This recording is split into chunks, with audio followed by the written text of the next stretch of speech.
Yes, reka nongere nkwifurize ibihe byiza wowe wakoze subscribe, wowe ureba ibiganiro bica kuri Pira Euro Sport News, your home of football news in European.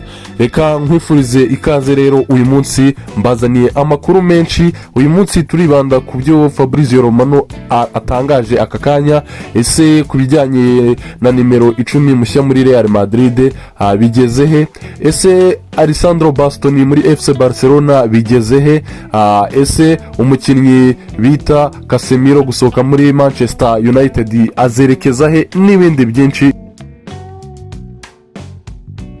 News because yes, it's international break, but we always have updates for you, and so let me start today with one of the faces of this international break, NICO PAZ, because last night playing overnight with Argentina, winning at La Bombonera against Mauritania, well, NICO PAZ scored his first goal with the Argentinian national team after doing fantastic with Como last season, fantastic with Como this season. Don't forget, Como are currently fourth in the Serie A table, dreaming of a Champions League spot. That would be incredible. Remember that they just spent 1 year and a half in Serie A. Cesc Fabregas is doing an incredible job there, and NICO PAZ this season generated 17 goal contributions. So NICO is doing fantastic, but now also his first goal with the Argentinian national team. And also don't forget, guys, about the future of NICO PAZ, because I keep telling you since December, and I maintain my information, NICO PAZ is expected to be part of Real Madrid project for the future already from next season, 26-27. This is the original idea, waiting for formal steps, waiting for Real Madrid to proceed with what they have in their hands, because Real Madrid have total control about NICO PAZ. Imagine that last summer in August 2025, Tottenham, via intermediaries, asked about the possibility to sign NICO PAZ from Como for 50 million euros plus 20 in add-ons, but the answer received from Como was, we want to keep the player, and also the answer from Real Madrid was, stop everything, because even if a club is arriving, we have matching rights and we control NICO PAZ. We want to keep NICO PAZ. So Real Madrid have a buyback clause this summer for NICO PAZ worth 9 million euros.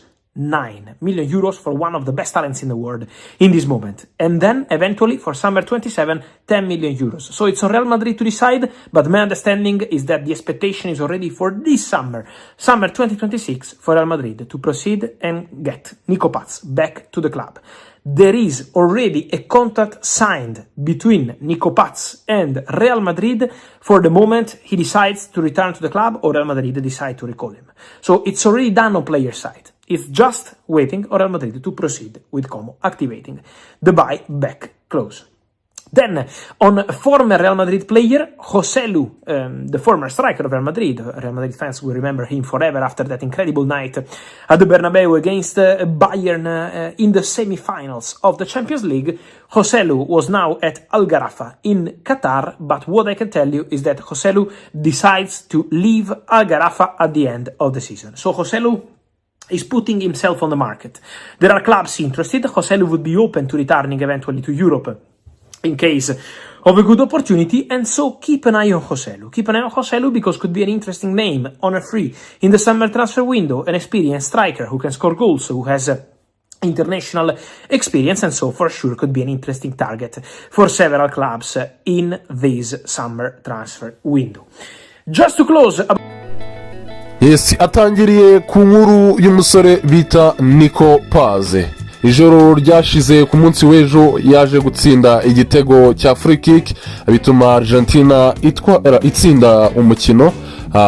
Uyu musore rero ukinira ikipe ya Como, hari amakuru agezweho muri aka kanya, nyuma ya sezi ishize agira ibihe byiza muri Como, muri aka kanya afite ibihe byiza muri ekipe ya Como, amaze kugira uruhare rw'ibitego 17 muri ekipe ya Como.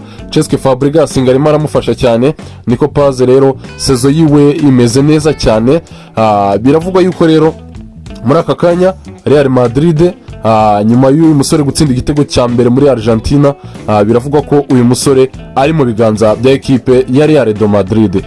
Fabrizio Romano atubwiye ko mu makuru yizeye rwose mu gihe cyazaza ko NICO PAZ azaba umukinnyi wa Real Madrid sezo itaha 2026 2027 uyu musore azajya muri ekipe ya Real Madrid avuye muri Como. Ibi bizaterwa n'iki? Atubwiye yuko Real Madrid yamugurishije uyu musore ni academy ya Real Madrid, bamugurishije bashyiramo buyback clause. Iyo baramuka bamushaka iyi sezo turimo bari gutanga miliyoni 8, ariko ngo iyi sezo niramuka irangiye bazatanga miliyoni 10 kugira ngo uyu musore bamwegukane. Uyu musore rero arongera atubwira ko sezo ishize ekipe ya Tottenham Hotspur yifuje gutanga miliyoni 70, Real Madrid irababwira ati ntazo dushaka. Ekipe ya Como urumva yagiye kugisha inama Real Madrid kuko imufite mu biganza byayo, baramugurishije bashyiramo buyback clause, bavuga ko nibaramuka bashaka kumugarura bazamugarura. Ariko Fabrizio Romano arimo aratubwira ko mu makuru yizeye rwose ngo uyu musore ngo agomba gusubira muri ekipe ya Real Madrid. Byamaze gutangazwa, Real Madrid ikitegereje ni ukugira igira ibyo yuzuza, ariko ekipe yamaze kumvikana umukinnyi nawe arifuza kuba yasubira muri ekipe ya Real Madrid. Icyo dutegereje ni ugutegereza, ni ikibazo cy'igihe uyu musore azaba umukinnyi wa Real Madrid. Arongera akomereza ku musore bita Joseru. Uno musore muramuzi, watsinze ibitego 2 muri rya joro Real Madrid isezera Bayern Munich muri demi-finale. Uyu musore biravugwa ko nawe rwose yamaze gutangariza ikipe yo muri Qatar bita El Garafa ko azasohokamo, yamaze kwanzura ko agomba kuva muri ekipe sezo niramuka irangiye. Uyu musore yishize ku isoko, hari ama ekipe menshi amwifuza, arifuza gusubira ku mugabane w'Uburayi, ariko ntiyaboneka amahirwe meza yo kuba yakina, azerekeza ku mugabane w'Uburayi. Muri summer transfer window atubwiye ko rwose uyu musore ari ku isoko, uyu mwataka. Just to close about another big name, and in this case a former Real Madrid player, CASEMIRO. I told you these days that CASEMIRO is not expected to stay at Manchester United, is not expected to change his mind. He announced in January that he was going to leave the club. Then in the last 2-3 months, CASEMIRO is doing fantastic. Man United are doing fantastic. Carrick changed completely everything around Manchester United, and so it's normal to have these rumors. Also this affection from the fans asking CASEMIRO maybe to stay for one more season to play Champions League. But as I told you, CASEMIRO is still planning to leave, and he also confirmed that in an interview yesterday. What I can tell you now on CASEMIRO is that, according to my information, Inter Miami in MLS are really serious on the possibility to sign CASEMIRO. A negotiation between CASEMIRO, his camp, and Inter Miami has already started. So talks are ongoing between CASEMIRO and Inter Miami over a potential free transfer in the summer. Now, it depends obviously on the numbers of the contract, because CASEMIRO was on a very big contract at Manchester United, and we all know in the MLS the numbers of salaries, contracts are different. So we have to see if they will be able, the MLS side, so in this case Inter Miami and CASEMIRO, to reach a financial agreement, but the deal is on. Inter Miami are working on a deal to complete a fantastic midfield. Imagine Rodrigo De Paul, CASEMIRO, so that would be really a top midfield. CASEMIRO is seriously considering this. From what I'm told, CASEMIRO is keen on a move to Inter Miami, attracted by the project of the club, attracted by also the possibility to play in an ambitious club with Leo Messi, of course, and then also the city. Personal decision, family decision. So CASEMIRO is attracted by Inter Miami. The negotiation is ongoing. Let's see if they can reach an agreement. There are also clubs in Europe interested, clubs in Saudi interested, as I told you. But as of today, Inter Miami are the first club to arrive and be serious to try to get CASEMIRO on a free. And of course would be an excellent signing. Arongeye aratubwira ati mugumishe amaso ku musore wakiniye ekipe ya Real Madrid bita CASEMIRO. Uyu musore w'umubreziliye, nyuma y'iminsi havugwa ko ashobora kuguma muri Manchester United, ariko yamaze kuvuga ko rwose atazigera agumamo, azasohoka.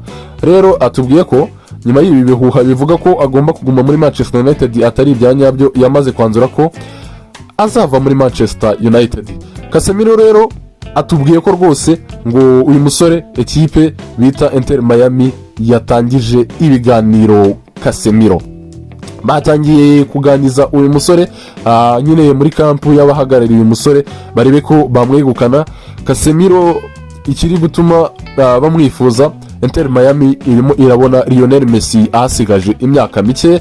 Rero ekipe ya Inter Miami yatangije ibiganiro n'abahagarariye CASEMIRO afite icyo bita proposals zigiye zitandukanye ku mugabane baraye baramushaka, ku mugabane wa Asia muri Saudi Pro League baramwifuza cyane, ariko ngo ekipe yatangije ibiganiro n'ekipe ya Inter Miami nk'uko Fabrizio Romano ari kubitubwira. CASEMIRO biravuga ko rwose Inter Miami iri kuba yareba ese proposal twaguhereza niyi, bamaze kumutangariza umushahara azajya ahembwa, ariko baravuga ko ibisigaye biri mu biganza by'uyu musore CASEMIRO. Rero biravuga ko rwose ngo projet ya Inter Miami ngo irimo iramwifuza cyane, irimo irabona ari umusore wamfasha byinshi nyuma y'uko Sergio Busquets agiye kuvamo, umusore bita Jordi Alba agiye kuvamo, nta wundi barifuza CASEMIRO. Bategereje kureba niba bazemeranya nka personal agreement, ariko ngo rwose barimo baramwifuza cyane, batangiye kumwereka ko bamwifuza cyane. I told you we're going to talk also about defenders, because what I said also on my Italian channel in the last 24 hours was being reported everywhere, and so I wanted to clarify on this, and the name is Alessandro Bastoni. Italy defender, Inter defender, because I told you several times, Barcelona are seriously in for Alessandro Bastoni.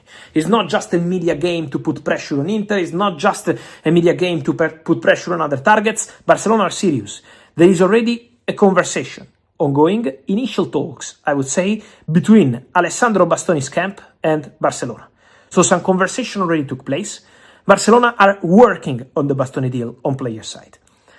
The player is aware, obviously, after these contacts, about Barcelona interest, as I told you. It's a very genuine and strong interest. So Bastoni knows about this. And at the moment, the conversation is ongoing. So for sure, the Bastoni deal on player side is on. Then there is the Inter side. And what happens on Inter side? Many rumors from Spain about a swap deal between Inter and Barcelona, maybe Gerard Martin. I'm told Barcelona want to keep Gerard Martin, so at the moment there is nothing on this one. Other players, at the moment I'm not aware of Inter asking for any player in the negotiation with Barcelona. There is still no negotiation club to club. So Barca didn't reach out to Inter at the moment to say, okay, let's make a bid, let's negotiate. It's too early. Barcelona are busy in Champions League and in La Liga. Inter are very busy in Serie A because they are in a title race. So at the moment, they don't want to create any issue at this stage of the season. Then, closer to the summer, after the conversations between Bastoni and Barcelona, is going to be time to understand if Barca and Inter can reach an agreement. We had many different rumors. In Italy they said 50 million euros, now they're saying 70, next week will be another number. It's still not clear about this, because for Inter, Bastoni is a very important player. Inter are not intentioned to put Bastoni on the market. So, has to be a really important proposal. Let's see financially what's going to happen with Barcelona, but for sure, on swap deals, at the moment, Inter are cold, and on player side, there are already conversations ongoing. arongera atubwira ati nababwiye byinshi bigiye bitandukanye ku musore bita Alessandro Bastoni, uyu musore w'umutaliyani ukinira ekipe ya Inter Milan.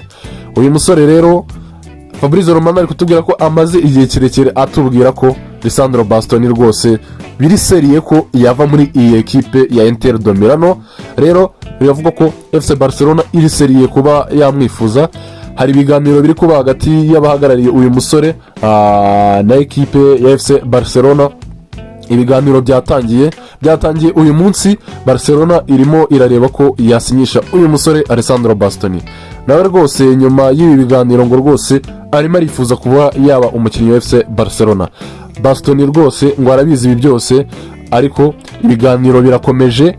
Gusa deal ya Bastoni ku ruhande rwiwe ngo nta kibazo rwose irafunguye, ariko ngo ibihuha bimaze iminsi bivugwa ko ngo Inter Milan na FC Barcelona ngo batangiye ibiganiro ngo ntago ari byo. Nta kintu kiraba hagati y'amakipe yombi, ariko umusore rwose arimo arifuza kuba yasohoka muri ekipe kandi arifuza kuba yakina FC Barcelona. Barcelona ntiratangira ibiganiro na Inter Milan, ariko batangiye ibiganiro n'abahagarariye uyu musore barebe ko rwose ngo bamusinyisha. Gusa FC Barcelona iracyari busy mu bijyanye no gushaka igikombe cya La Liga. Inter Milan irahuze mu bijyanye no gushaka igikombe cya Serie A Italian, ariko rwose ngo ibiganiro byaratangiye hagati y'abahagarariye Alessandro Bastoni n'abahagarariye FC Barcelona nk'aba sporting director. Rero biravuga ko rwose Alessandro Bastoni rwose ikipe ya mbere imushaka cyane ni FC Barcelona, kandi nawe arifuza kuba yajyamo bitewe na projet bamutangarije. Rero ni ugutegereza tukareba ikizaba mu bijyanye na financial. Muri FC Barcelona ifite ikibazo cy'ubukene